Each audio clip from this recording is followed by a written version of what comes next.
About 65% of business owners do not have a plan in place to cope with a natural disaster. And that number comes from the U.S. Chamber of Commerce Foundation that did an extensive study of 15 large communities that are in disaster-prone areas.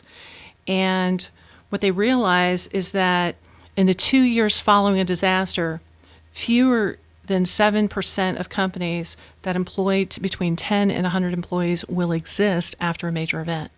And that truly has to do with the business's ability to plan and then to execute that plan after recovery.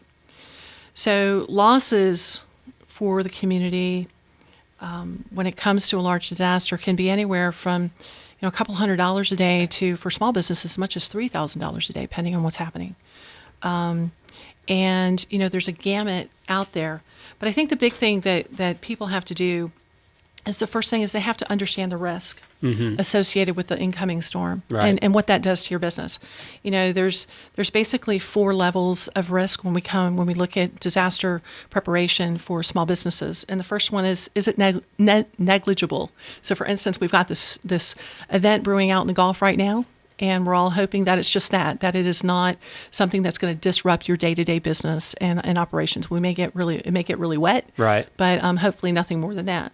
The next level up from that is marginal disruption, and that really means that there's going to be you're going to staff down. It's going to change the flow of your service, and then the next one, of course, is critical, where you're going to be shut down for anywhere from 3 to 5 days. With a loss of power and potentially damage to the building. And then, of course, there's catastrophic, which everyone can sort that out. Right. But there's probably 6 critical areas that a business owner needs to look at when it comes to preparation for storms. And if you'll forgive me, I'm going to put my glasses on. Yeah. All right. So at the top of the list are your operations issues. So, what is going on with your accounts receivable and payables? Do you have a backup plan for your computer systems? What about providing any medical services that are needed for staff who would be staying on site? What are you doing about payroll, your mail, and if you're in food services, what about your food preparation and storage timelines? What does that do to your food cost and your operating cost? The next area would be your inventory. What are you doing to protect your stock and your supplies? What about any raw materials that may be exposed to the elements that your business has, whether it be equipment or supplies? And then what about emergency supplies when you reopen? Then the next thing you need to consider is the equipment and what's going on with your computer networks, any specialty equipment that may be associated with your business, as well as furniture, copiers, anything and everything that can be damaged by water or wind. You need to take into consideration. With that same effect, what's going on with your business, with your building? Do you have storm windows on your storefront? What about your parking lot? Does it flood? If you're in the restaurant industry, you need to bring in your patio furniture, umbrellas, anything like that. What about your awnings? Can you take them down, or can you only tie them up? And then, of course, there's the insurance issues.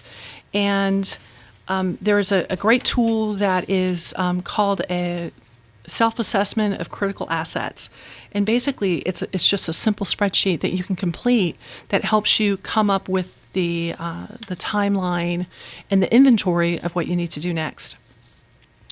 When it comes to protecting your people, make sure you've got an emergency contact list. Make sure that you have a list of your customers potentially, as well as vendors and suppliers. You'll want to reach out to them sooner versus later. And then you'll want to keep a visitor list in event that people show up on site after the storm. Have a record of who might have been impacted that's critical to your business that you need to get in touch with. And then, of course, have a list of your key partners. Those are your trade partners, government officials, and community partners that you may want to reach out to after the event.